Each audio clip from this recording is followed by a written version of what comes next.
Hi, Dr. Bradshaw here with Wilmington Functional Medicine, and today we're going to be running a urine test. This is through a company known as US BioTek, and it's an organic acids test. So let's go through this kit and talk about how it works. It should have been given to you in a bag because you will need a cup for this test, so that should be in there. And then the other part of this should be an envelope that looks like this. You should say US BioTek, and it has this pamphlet inside with some pieces of paper and your test strip. So if this is not in your hands, then you've been given the wrong video. Just call us back and make sure we get you the right video to run the proper test. So let's go through this kit here to make sure you know how to run this. Let's start with just the contents. If you open it up, you're going to see it's on the right side, there's some things included in here. We're going to pull those out. Emptied out. It's just a 2-page cardboard pamphlet at that point. You should have a baggie with a test strip in it, and you should have a envelope with a big first class postage stamp on it, and then your requisition form, which should look like this. It's US BioTek up here in the corner, up here. So let's start with that requisition form. You need to make sure that you fill out the highlighted areas. This will get mailed off with your urine sample. So there's 2 boxes. This one up here at the top that's highlighted, you got to fill that out. It's going to have basically the date that you collected your urine as well as the time. And then you're going to have your basic demographic information on this lower highlighted box, name, address, city, date of birth, all that jazz. And that's it. So that requisition is filled out. Make sure that you set it aside, and I would actually just go ahead and just fold it up into quarters because you're going to need to fit it into this envelope we saw earlier. So just fold it up into fourths and then set that with that envelope. In fact, just set it right there, kind of tuck it in there. You still need to put in your date and your time. You may not be running your test today, so don't fill out the date just yet. But everything else you can go ahead and fill out with that. Next, we're going to take the plastic baggie and open it up, and you're going to see this. It says dried urine card. And on the back is some information you need to fill out. Name up here, and you're going to fill out your gender, and then your date of birth, and then the date completed. So if you don't run your test today, don't fill out this last part down here just yet. Hold off on that. And then how you select drying it, select air dry. Some people, you're going to use the blow dryer. You'll see you can. Just select the air dry. It's the easiest one. So we're going to use this to actually collect your sample. So let's talk about how this is going to work. You're going to set this down. You're going to need your cup here in just a moment. But let's kind of go through this and how this works. Prior to running this test and performing this test, the following needs to be avoided, or at least make sure you're following these directions so the test is accurate. You want to make sure that you're not menstruating. So for you women out there, make sure that if you're on your if you're during your menstrual period, menstrual cycle, make sure that you just stop. Oh, wait till it stops, excuse me, and then run the test after that. Okay, we don't want any blood getting into this actual test, making it look like you've got some sort of infection. Or if you have a urinary tract infection currently active, don't run your test right now. Hold off until that infection is no longer symptomatic. If that isn't the case for you, we're going to move forward.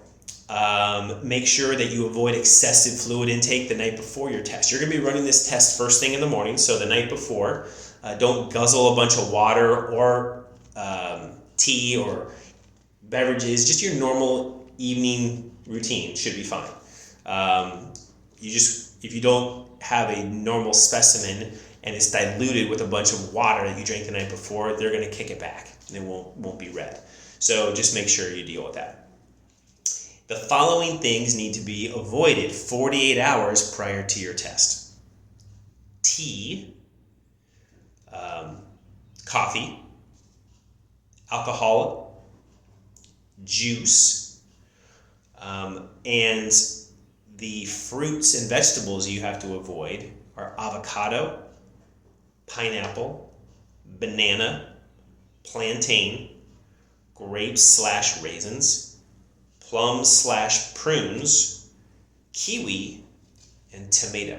By the way, this is on the back of your card. So on the front, you can see that. On the back side, it goes through this list right here. So you don't have to write any of this down. It's all here. Next, avoid pecans and walnuts. Finally, avoid ketchup, vanilla extract, Jell-O, aged and processed cheeses. That's your list. There are some preservatives as well, I should mention. 2 preservatives that you need to avoid: sorbic acid, or sorbate, same thing, or benzoic acid, sodium benzoate, same thing. So those 2, sorbic acid, benzoic acid. So these are common preservatives in foods. You'll need to look at your boxed, canned, frozen foods, bagged foods, and just make sure that those 2 preservatives are not in there, okay?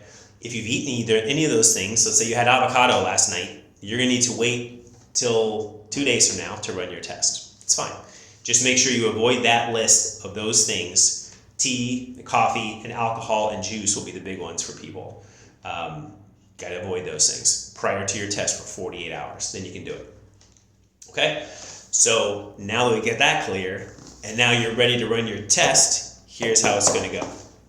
So you're going to set that box aside. By the way, there are instructions written on the inside of the card. If you want to go through that, just like I'm about to do, you can. What you're going to do is you're going to take we already talked about taking your test strips, got your name and information on the back. You're going to open that up, and you're going to see that there's this little 2 square absorbent pad.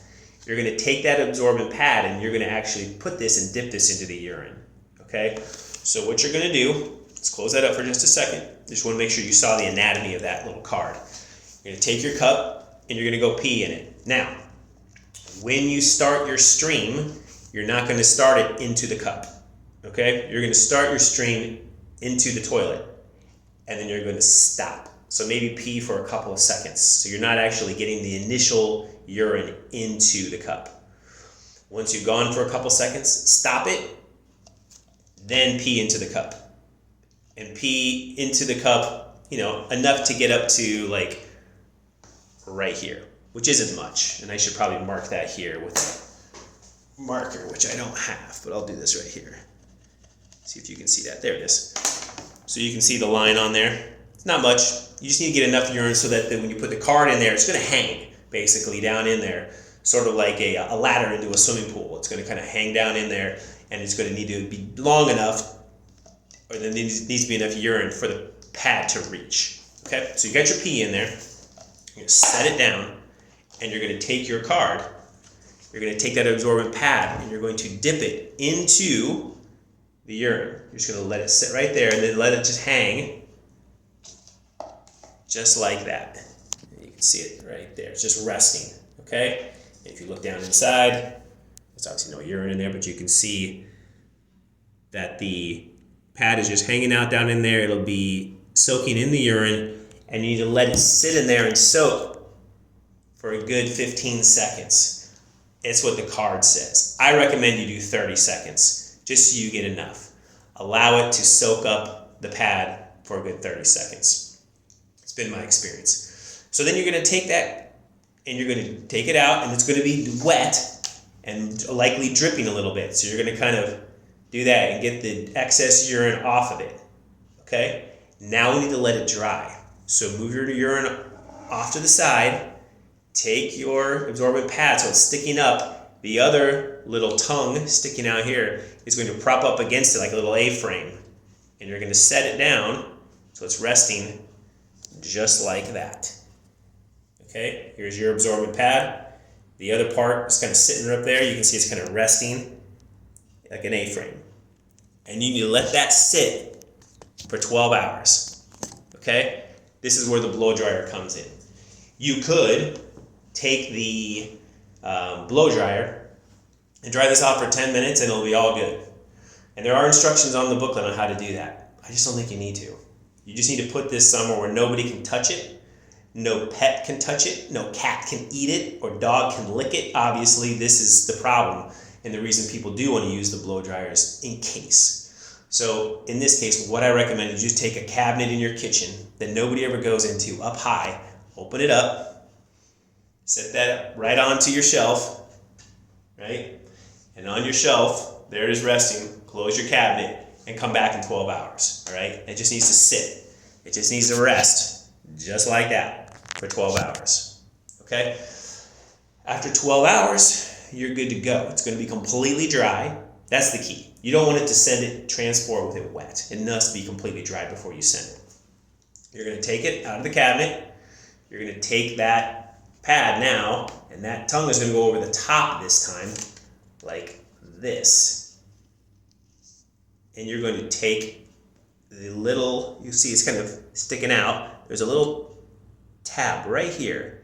You're going to stick that tab out so that the tongue can slide in. And now we're good. It even says right there, tuck, cover here with some arrows. You're set. So you take this and put it back into the plastic bag where you found it initially. Make sure you've already filled out your name, your date of birth, your gender, and the date collected. Remember initially I said your date collected, you'd have to wait till you do it. Well, now that you've actually filled it out, make sure that you write on there, date collected, on the back, on the bottom, date collected. Seal up the plastic baggie. The plastic baggie is going to go into your envelope with the big postage stamp on it. It's just a regular envelope. Slide it in like that. And then you're going to take your requisition form, fill out your date that it's collected. We talked about that on the top box here. Make sure you fill out today's date, whenever that was, and the time. That goes in your envelope as well. There's a little paper peel. You're going to peel it off, seal it up, and you are good to go. This goes through the post office. So just drop it off. Once they get it, it usually takes us about 10 business days, 2 weeks to get the results back. If US BioTek is running a little behind, they'll let us know, but they've been running on time for a while now, so we're really happy to have those results back as soon as possible. In this case, you can expect 2 weeks. Go sit down with one of the doctors here in the office, and we will go over these results with you. You're going to learn a lot from these tests, and especially in terms of how they relate to your symptoms and what's at the root of what's going on. So we look forward to going over those with you. If you have any questions about this, you can call our office, but that's pretty straightforward. Should be easy. And we look forward to going over the results soon. Thanks.